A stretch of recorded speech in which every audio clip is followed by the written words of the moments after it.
All right, peace and blessings. All praises due to the Most High.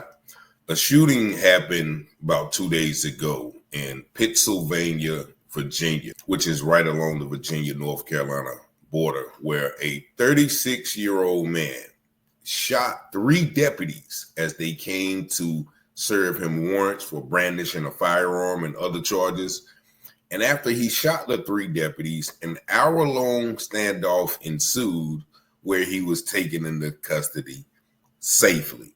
Now, this is just on the heels of the incident in New Brunswick, New Jersey, where a 68-year-old black woman having a mental health crisis was allegedly shot 4 times and killed by officers when she came at them with a knife. Do you notice the dichotomy of these two situations? 3 officers were shot by this man, and they assembled like 10 agencies to negotiate and beg and plead for him to come out until they had to send the SWAT team in, and they brought him out. But this black lady was shot within 2 seconds of opening her door in a nursing home. And just take a look at this news video and see if you can see how they are attempting to paint this, as one article said, as an isolated incident. And of course, we know the racial makeup of the shooter. That's right, you guessed it. 36-year-old James Andrew Leonard, that John Belushi Jr. looking character, is the one who shot 3 officers and was allowed to walk out alive. Just take a look at this news article, and then I'm going to give you a little bit more information on the situation. Tonight in Pittsylvania County, where a man accused of shooting at and hurting 3 sheriff's deputies is now formally charged. Deputies say James Leonard is charged with a felony attempted aggravated murder of law enforcement officers. The sheriff's office says the deputies were trying to serve warrants and a protective order yesterday afternoon on Blue Jay Lane near Gretna when Leonard opened fire. The sheriff says 3 deputies were hit with shrapnel, not bullets. 1 was taken to the hospital with non-life-threatening injuries. The sheriff's office says deputies tried to make contact multiple times before making entry into that home late last night. Leonard had been wanted on charges of brandishing a firearm and trespassing when this violence happened. He made a court appearance this morning, and more charges are expected in this case. He's being held without bail. He's expected back in court in October. And there you have it, the 55-second news video about this shooting of 3 officers is an attempt to downplay the seriousness of the incident. They first say, well, he was accused of shooting 3 officers. And right down on the screen, they're telling you officers were hit with shrapnel, not bullets. Does it matter? What if they were hit directly? I guess shrapnel is like a shotgun blast or whatever. What if they were directly hit by those shots? Would it still be they were just hit with shrapnel? You know, shrapnel, if I'm not mistaken, can kill someone as well. They also mentioned that the injuries were non-life-threatening, non-serious injuries. Does that make the situation better? Lastly, if you heard them, they said they tried to make contact with him several times before, they were able to go in with the SWAT team and take him into custody. Now, if you watch this channel, how many videos have you seen when the mere presence of a black man with a gun has him riddled with bullets? So explain to me, and y'all let me know in the comments, how this man can shoot at 4 deputies. They said 3 of the 4 deputies were shot and still be allowed to walk out.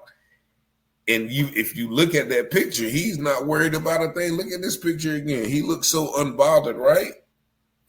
I am so unbothered about this situation. Now, again, this happened in Pittsylvania County, Virginia. And this article, I'm going to read this last article, but this article is from the New York Times. And they're even more vague with the description. It says 3 deputies were injured in Southern Virginia on Wednesday during an hours-long standoff with a man who opened fire on them, local officials said. The officers from Pittsylvania County Sheriff's Office were met with gunfire as they served warrants at a house in Pittsville, a rural community, Sheriff Michael Taylor said at a news conference on Wednesday night. All 3 were struck by shrapnel, not bullets, he said. Their injuries were not serious, and one officer has been released from the hospital, Sheriff Taylor said. The officers were serving warrants for brandishing a firearm and trespassing, as well as protective order, he said. After an hours-long standoff and negotiation, the suspect, identified as James Andrew Leonard, was taken into custody.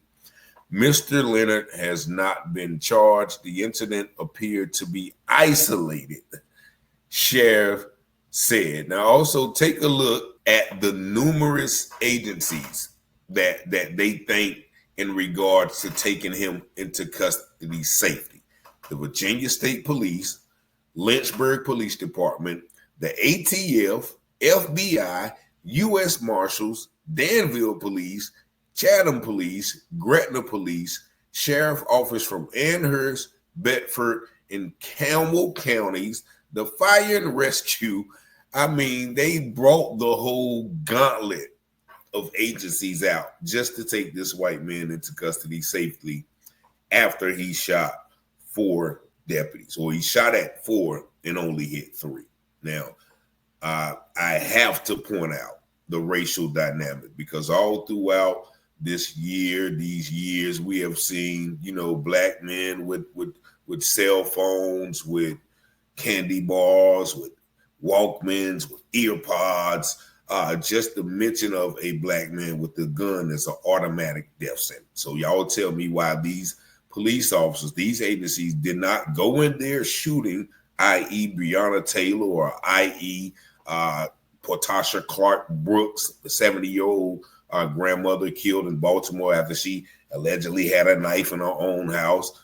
This Deborah Terrell, 68 years old, a couple of days ago in New Brunswick, New Jersey, had a knife and came at 4 big manly officers weighing 120 pounds, and she gets shots 4 times. So tell me, what is the rationale when, this guy shoots at 4 police officers and they don't go in with the same exact or even more force than they did with these 2 elderly black women?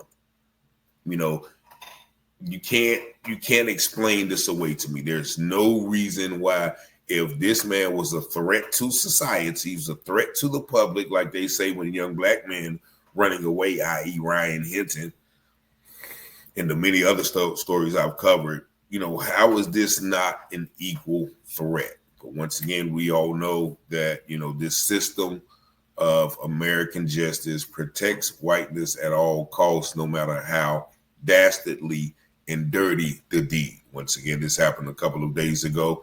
No national coverage, no outrage, no back the blue, no blue crime bill advocates coming out, they didn't even tell about his record.